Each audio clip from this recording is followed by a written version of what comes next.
way we walk our dog. I'll see you in just a little bit. I want to introduce you to a friend. This is a lady who dedicated her life to being able to work with rescue dogs. And when you were working at the pound, Lisa Flynn, welcome back. How are you? Thank you. Hi, Dan. How many dogs would you walk at one time? Well, not at one time. We walked one at a time, but in a day, many, many, many dogs during the day. And you've dealt with every type of behavior that a dog could really present during a walk. The tuggers, the pullers, the Houdini dogs that get out of every harness you could ever imagine. I haven't seen Lisa since June. She invented a better harness for dogs. It's more humane. I think it gives you much, much more control over your dog. And we'll show you, first of all, we have our stuffed animal, but we'll go over and show Singe what makes the harness lead different. And I know you still make these by hand, one at a time. Yes, they're all made by hand, so they're very good quality. Right. And it's all one piece. So it's a harness and a slip lead all in one. So what's nice about it is it can fit all the unusual body types. And no two dogs, you can take two dogs that weigh exactly the same. That doesn't mean their body type is anywhere near similar. Right. So we have a little chart, and we'll let you know all colors are back in size, in stock. All sizes are back in stock as well. But the colors, we've got this really pretty, it's a lime purple. And that's an exclusive. She does that just for us. And we've got a purple and red, really pretty solid blue. Here's the black. The one that we choose to use is a bright fluorescent orange with a light reflective silver in it, because we do a lot of walking to the dogs after dark. Yes, or early in the morning. Can we go show them how it works? Absolutely. Because I think it's a more humane. If you put a regular collar around a dog, you're walking the dog by the throat. Yes, yes, exactly. No one would want to be guided by the throat. So this is more humane, I think. So Dan, it's very, very simple. And to get it off the dog, it's very simple as well. You're just loosening everything up, and then you just take the whole thing and pop it right over the dog's head.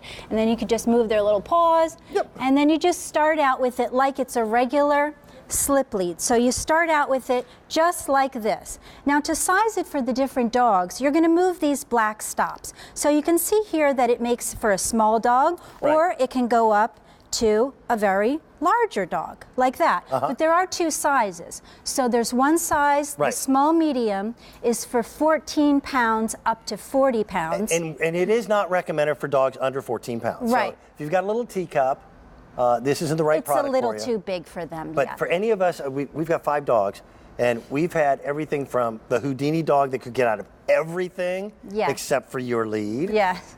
And here's some videotape to show the difference in sizes. That's you.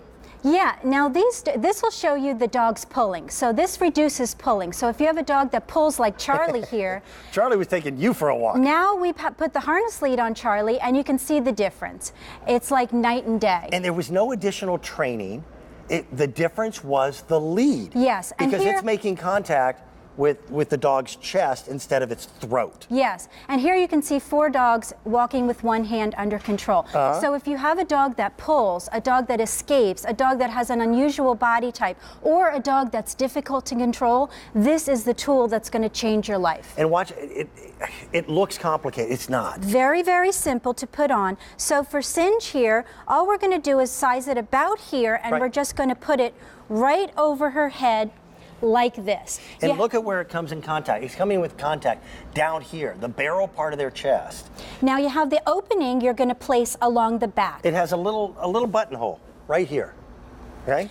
And then to size it for your particular dog, you're going to take these stops and you're going to move them. That's all you do. And you line them up with the back of the dog's leg. If you do that, it's going to fit any dog's body perfectly. Then you just take the leash, you go underneath the dog's body, and you bring the handle up through the opening. And the stop up through the opening, pull it taut, and then you just lower it down. Now, when the dog pulls, the leash is going to tighten around the barrel only. There's no tightening around the neck, because this stop here will prevent any tightening around the neck area. So the pulling is what's going to make the leash tighten, and that is going to encourage the dog to slow his pace. If I were to put my hands around someone's throat, they would pull away. Yeah. And that's exactly what your dog is doing most often when it's a collar. or a leash or some of these different types of contraptions. She is, by the way, remarkably calm right now, and she's our barker. She's the high-strung one that wants to run. So she's the puller.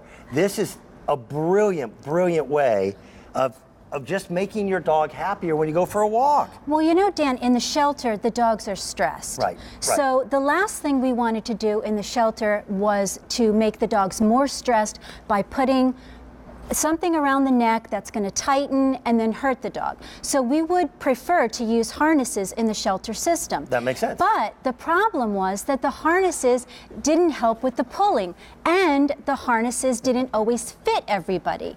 Right. So you'd have like a box full of harnesses, Trying to and find you'd the have right all one. these different dogs in the shelter, and you were trying to find the right one. So when this particular product will fit anybody. Yep. It will adjust to any body type. Walking your dog for a lot of individuals, even if it's just one dog, is a stressful time for the owner because you know the dog's going to pull, or the dog's going to try to escape, or the dog's not going to listen. This, when you're walking 5 dogs at a time, which is what we do, this has diminished all the stress. Yes. Going for a walk with the dogs is now one of our greatest joys. And Dan, feel this. It's soft and supple. So pliable and soft, so it's very comfortable Lisa for your makes dog these too. by hand. Who does that anymore? Makes them by hand Yes. because of the pride she's got in them. Are you comfortable? Cinch, you comfortable? And again, the orange one here like is it? the reflective one. So if you Sorry, Lisa. so if you tend to walk your dog at night, you want to probably go with the orange because you have the little reflective fibers in there for safety. And I can say, with Kelly here as a professional trainer, this is my family. We are extraordinarily picky about what we choose to use, and we choose your product. Thank because you we know so the much, quality Dan. and how humane it is. Let's go over and we'll take a look at the colors. Okay. You having fun? I can't believe she's been so quiet. I know. Usually she barks so much. We've had well over 300 that have been ordered just in this showing alone. This is that beautiful purple and that lime green. This is the red and purple. Those two are exclusive to QVC. Now she barks. Here's the solid blue, solid black, and here's that fluorescent orange with that reflective silver in it as well. Continued success for what you do. Thank you so much, Dan. We would have had her back before this time, but it takes a long time to be able to produce the quantity to get them back in. So don't wait so much longer. And we're getting into spring. It's going to be time to take the dogs out even more. Thank you. Thank you so much, Dan. Now, since we talk about spring, let's talk about the reality of it's not spring yet. Kelly, thank you very much. Here is the Snow Joe. This is an impressive piece of equipment. This is a cordless, rechargeable snowblower. And the way it